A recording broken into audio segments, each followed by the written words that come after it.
Hello students, NMR या nuclear magnetic resonance spectroscopy में पदार्थ की संरचना उसके परमाणुओं के नाभिक द्वारा अवशोषित ईएमआर यानी इलेक्ट्रोमैग्नेटिक रेडिएशंस से प्राप्त सूचना से ज्ञात की जाती है। ये ईएमआर जो है, ये इलेक्ट्रोमैग्नेटिक रेडिएशंस, ये रेडियो वेव्स के रीजन की होती हैं, रेडियो वेव्स के रीजन की होती हैं और इनकी जो फ्रीक्वेंसी है वो 4 से लेकर के 900 मेगाहर्ट्ज़ के बीच की होती है। इतनी कम फ्रीक्वेंसी है, इसके अवशोषण द्वारा जब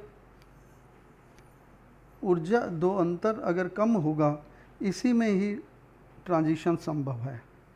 अगर न्यूक्लियाई के ऊर्जा में अंतर कम होगा तभी ये ट्रांजिशन संभव है। नाभिक के ऊर्जा तलों में इतना कम अंतर होना, अगर हम बात करें नाभिक की, तो इसके अंदर इसके ऊर्जा तलों में इतना कम अगर हम अंतर की बात करते हैं तो इसके लिए उत्पन्न करने के लिए इस नाभिक को हमें मैग्नेटिक फील्ड के अंदर रखना पड़ेगा और जब इस पर एक्सटर्नल मैग्नेटिक फील्ड अप्लाई किया जाएगा तो नाभिक में प्रेसीजन उत्पन्न होता है। प्रेसीजन उत्पन्न होता है और फिर इस पर जब इसमें न्यूक्लियाई को मैग्नेटिक फील्ड में, एक्सटर्नल मैग्नेटिक फील्ड में रखा जाता है और इसके अंदर न्यूक्लियस प्रेसीजन करने लगता है, तो ये न्यूक्लियस प्रेसीजन करते हुए इसकी एक फ्रीक्वेंसी होती है। इस पर जब प्रेसीजन करने लगता है तो इस पर हम कोई इलेक्ट्रोमैग्नेटिक रेडिएशंस, जो कि यहाँ रेडियो वेव्स हैं, उन्हें इरेडिएट किया जाता है। जब radio frequency in radio waves की प्रेसीजनल न्यूक्लियाई की फ्रीक्वेंसी से एग्जैक्टली मैच करती है या हम ये कहें कि रेजोनेट करती है, तब जब यहाँ ये प्रेसीजन कर रही है न्यूक्लियाई और इसके साथ ये इसकी जो प्रेसिशनल फ्रीक्वेंसी होगी वो ईएमआर की जो ईएमआर है, इसकी प्रेसिशनल फ्रीक्वेंसी जब इस ईएमआर की फ्रीक्वेंसी से मैच कर जाएगी तो उस समय एक सिग्नल उत्पन्न होगा और यही सिग्नल एनएमआर सिग्नल कहलाता है। ये जो सिग्नल है इसे हम कहेंगे एनएमआर सिग्नल और इस एनएमआर सिग्नल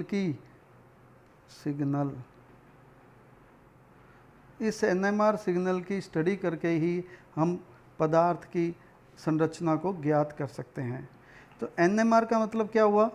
एनएमआर यानी न्यूक्लियर मैग्नेटिक रेजोनेंस का तात्पर्य यह हुआ कि एक्सटर्नल मैग्नेटिक फील्ड में रखे न्यूक्लियस का उचित फ्रीक्वेंसी की इलेक्ट्रोमैग्नेटिक रेडिएशन से रेजोनेंस द्वारा उत्पन्न सिग्नल, इसे हम कहते हैं एनएमआर सिग्नल। अब हमें अगर एनएमआर की स्टडी करनी है तो सबसे पहले हमें ये न्यूक्लियस की बात करनी होगी, इसके एन की बात करनी होगी। तो न्यूक्लियस, क्या सभी न्यूक्लियस मैग्नेटिक फील्ड के अंदर प्रेसीजन दिखाते हैं? इसे हम कहते हैं, क्या सभी न्यूक्लियस एक्सटर्नल मैग्नेटिक फील्ड में एक्टिव होते हैं? इसे अब हम स्टडी करते हैं। कौन से न्यूक्लियस मैग्नेटिक फील्ड में एक्टिव होते हैं और कौन से इनएक्टिव होते हैं, इसकी हम अब स्टडी करते हैं।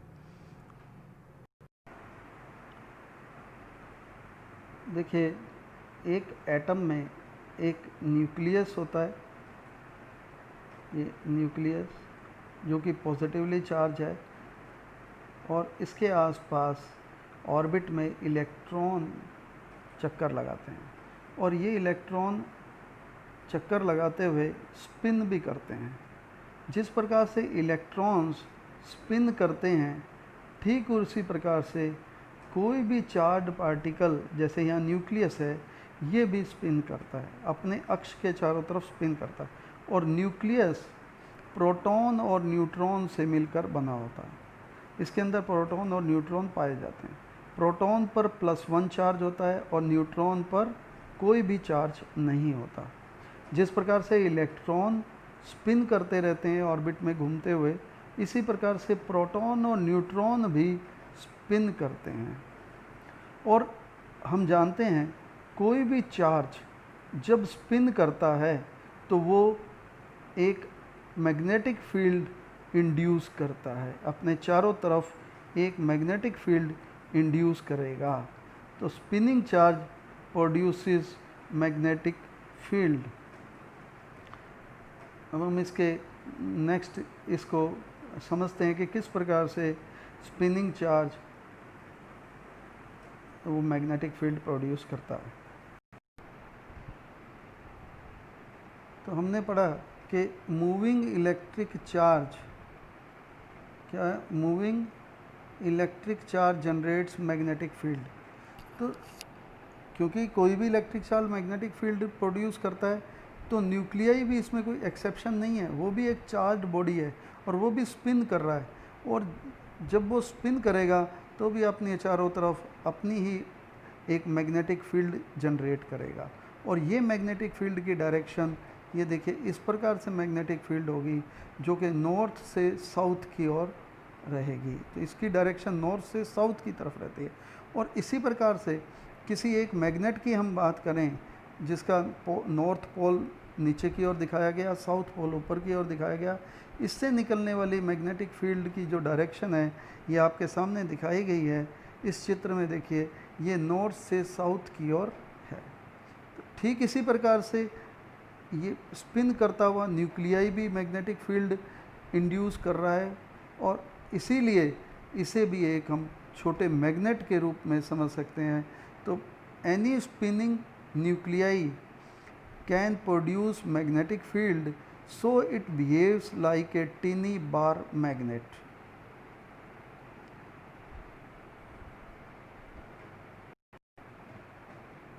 हम एक न्यूक्लियाई के द्वारा प्रोड्यूस की जा रही मैग्नेटिक फील्ड को मैग्नेटिक मोमेंट के रूप में इस प्रकार से रिप्रेजेंट करते हैं। देखिए ये एक न्यूक्लियाई है जो कि स्पिन कर रहा है और स्पिन करता हुआ न्यूक्लियाई इस प्रकार से मैग्नेटिक फील्ड को प्रोड्यूस करता है। और इस मैग्नेटिक फील्ड के कारण जो मैग्नेटिक मूवमेंट जनरेट होता है इसे हम एक सिंगल एरो के द्वारा भी दिखा सकते हैं। ये यहाँ दिखाया गया है सिंगल एरो और ये इसके मैग्नेटिक मूवमेंट को बताता है, इस मैग्नेटिक फील्ड के मैग्नेटिक मूवमेंट को। तो इस न्यूक्लियाई का जो मैग्नेटिक मूवमेंट है उसकी डायरेक्शन नीचे की ओर होगी और जिधर एरो की डायरेक्शन होती है उधर उस मैग्नेट का नॉर्थ होता है। तो यहाँ पर दिखाया गया जो न्यूक्लियस है अगर हम इसे यूँ दिखाएं तो इसका मैग्नेटिक मूवमेंट नीचे की ओर होगा और नीचे वाली साइड में यहाँ इसका नॉर्थ पोल बताया जा रहा है, यहाँ नॉर्थ पोल रहेगा। और इसकी डायरेक्शन नीचे की ओर क्यों दिखाई है वो हम यहाँ से समझते हैं। एक बार मैं ये क्लियर कर देता हूँ। ये देखिए एक मिनट ये लाइंस मैं क्लियर कर दूँ। अब देखिए पहले चित्र को देखिए, इसमें न्यूक्लियाई को स्पिन करता हुआ दिखाया गया और ये स्पिनिंग डायरेक्शन क्या है बताइए, ये स्पिनिंग डायरेक्शन क्या है? ये है क्लॉकवाइज डायरेक्शन। तो अगर न्यूक्लियस क्लॉकवाइज डायरेक्शन में स्पिन कर रहा है तो राइट हैंड थंब रूल के अनुसार इसका जो मैग्नेटिक मूवमेंट होगा वो किस तरफ होगा? नीचे की तरफ होगा। इसका नॉर्थ पोल नीचे की तरफ होगा अगर स्पिन वो क्लॉकवाइज करता है। अगर ये न्यूक्लियस देखिए यहाँ भी दिखाया है, अगर ये स्पिन क्लॉकवाइज कर रहा है न्यूक्लियाई तो इसका मैग्नेटिक मूवमेंट नॉर्थ नीचे की ओर दिखाएगा।